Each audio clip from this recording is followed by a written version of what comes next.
আপোনালোকে জানে যে বড়ো শান্তি চুক্তিৰ যি স্বাক্ষৰিত হৈছিলে তাৰ দফা 9.4 ক্লজ 9.4 তাত অসম চৰকাৰ আৰু অসম আৰক্ষীৰ বিশেষ শাখাক এটা দায়িত্ব দিয়া হৈছিলে যে যিসকল প্ৰাক্তন NDABৰ সদস্য আছে তেওঁলোকক স্কিল ডেভেলপমেণ্ট বৃত্তিমূলক প্ৰশিক্ষণ বা এণ্টাৰপ্ৰিনিয়ৰশ্বিপ এই ধৰণৰ কিছুমান প্ৰশিক্ষণৰ ব্যৱস্থা কৰিব লাগে যাতে তেওঁলোকে যি আৰ্থিক সাহায্য পাব সেই আৰ্থিক সাহায্য ভালদৰে যাতে তেওঁলোকে ব্যৱহাৰ কৰিব পাৰে আৰু তেওঁলোকে স্বাৱলম্বনৰ পথত আগবাঢ়ি গৈ নিজকে অৰ্থবহভাৱে সমাজৰ লগত মিলিত হ'ব পাৰে সমাজৰ উন্নতিত যাতে তেওঁলোকে বিশেষভাৱে যোগদান দিব পাৰে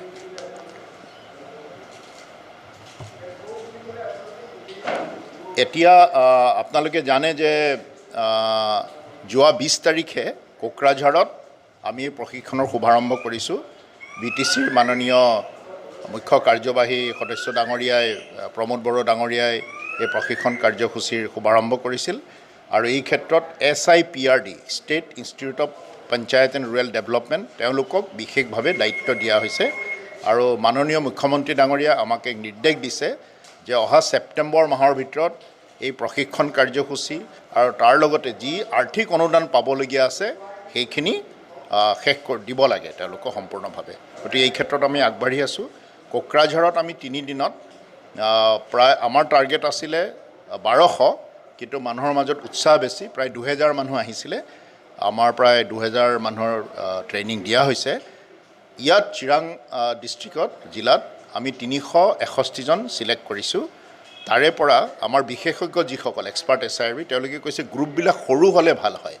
ইণ্টাৰেকশ্যনটো ভাল হয় আৰু তেওঁলোকৰ কথাবিলাক খুব ভালদৰে বুজাই ক'ব পাৰি সেইকাৰণে আমি ইয়াত 361 জন মানে 120 জনকৈ প্ৰতিদিনে মাতিছোঁ আজি 120 জন আহিছে আপোনালোকে দেখিছে তাত NDAB-P NDAB-RD আৰু NDAB-S এই সংগঠনকেইটাৰ পূৰ্বৰ যি সদস্যসকল তেওঁলোক আহিছে আৰু SIPRDৰ বিশেষজ্ঞসকলে তেওঁলোকক খুব পুংখানুপুংখভাৱে কথাবিলাক বুজাই কৈছে তাৰপিছত এইখিনি শুনাৰ পিছত তেওঁলোকে তেওঁলোকৰ যি মনোভাৱ প্ৰকাশ কৰিব তাৰ যোগেদি আমি যি এপ্টিটিউড মেপিং সেইখিনি কৰিম মানে কোনে কি কামৰ প্ৰতি বেছি আগ্ৰহ প্ৰকাশ কৰিছে আমি তেনেকৈ এইটো ব্যৱস্থা কৰিছোঁ আৰু পৰ্যায়ক্ৰমে চিৰাঙৰ পিছত আমি বাক্সা ওদালগুৰি শোণিতপুৰ বিশ্বনাথ চাৰিআলি তাত আমি এই জিলাকেইখনত আমি এই প্ৰশিক্ষণৰ ব্যৱস্থা কৰিম আৰু অসমৰ বিভিন্ন ঠাইত য'ত আছিল পূৰ্বৰ সদস্যসকল তেওঁলোকক মাতি আনি এইবোৰ ঠাইত প্ৰশিক্ষণ দিয়া হ'ব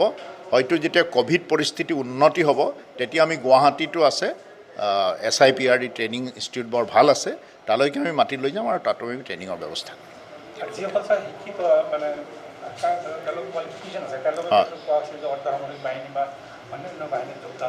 হয়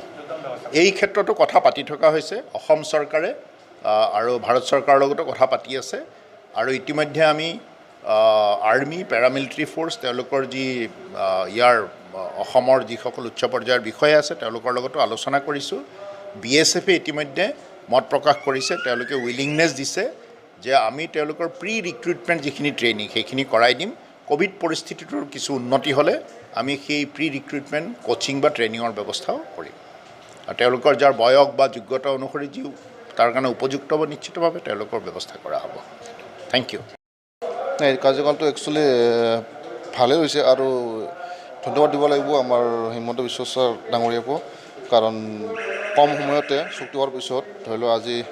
এটা বছৰে হৈ গ'ল যেনিবা যিমান সোনকালে পাৰে তেওঁলোকে চেষ্টা কৰিছে আৰু ধন্যবাদ দিব লাগিব আমাৰ ADGP sir doctor Hiren Nath ছাৰকো তেওঁ যথেষ্ট মানে আগ্ৰহেৰে আগবাঢ়ি গৈ আছে তেওঁ যিমান পাৰে কিবা কৰিবৰ কাৰণে হেল্প কৰিবৰ কাৰণে আৰু মই চৰকাৰলৈ এইটোৱে আহ্বান কৰিম যে এই প্ৰচেছটোৰ জাষ্ট যিমান পাৰে সোনকালে যদি শেষ কৰি পানে মানে আমাৰ যিমান সংগঠন ল'ৰাবিলাক আছে সেইটো সংস্থাপন সোনকালে কৰি দিব পাৰিলে বেছি মানে আশাবাদী হ'ম আৰু আমি বেছি ভাল পাম আৰু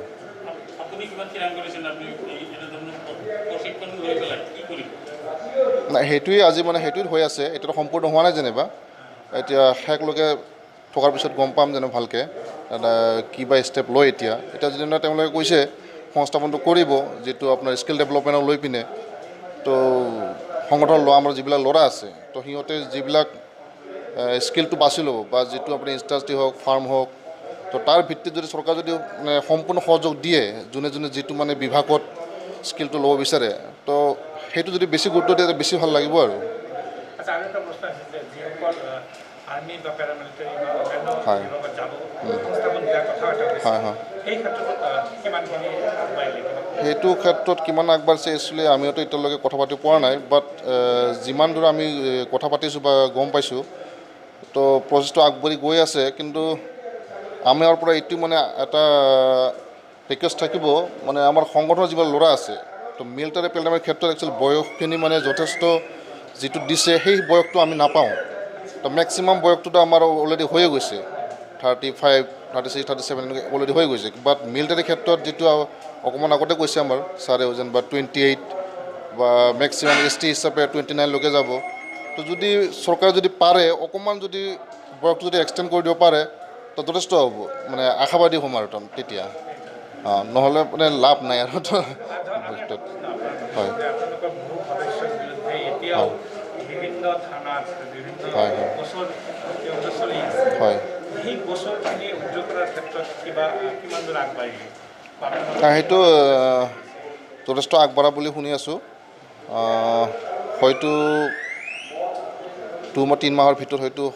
মানে সম্পূৰ্ণ হ'ব পাৰে এইখিনি আশা দিছে আৰু আমাক মই এতিয়া ৰঞ্জন দৈমাৰী গোটৰ সেইটো ক্ষেত্ৰততো একচুৱেলি আমিতো চৰকাৰক অলৱেজ কৈয়ে আছোঁ বা আমাৰ BTC ছাৰকো BTC চৰকাৰ এতিয়া বৰ্তমানৰ যে আমাৰ প্ৰমোদ বৰা ছাৰকো কোৱা হৈছে যে ৰঞ্জন দৈমাৰী ছাৰৰ লগতে গোটেইখিনি যিকেইটা আছে তো মুক্ত কৰাটো ভাল কাৰণ এজন ছিগনেটৰী হিচাপে আমি সেইটো সদায় আশা কৰিম আৰু এইটো আমাৰ থাকিবও অলৱেজ যে এজন ছিগনেটৰী হিচাপে তেওঁক মানে জেলৰ ভিতৰত ইমান দিন ৰখাটো ভাল নহয় তো যিমান পাৰে ৰঞ্জন দৈমাৰী ছাৰক মানে মুকলি আশাটো ল'লে আনিব লাগে আৰু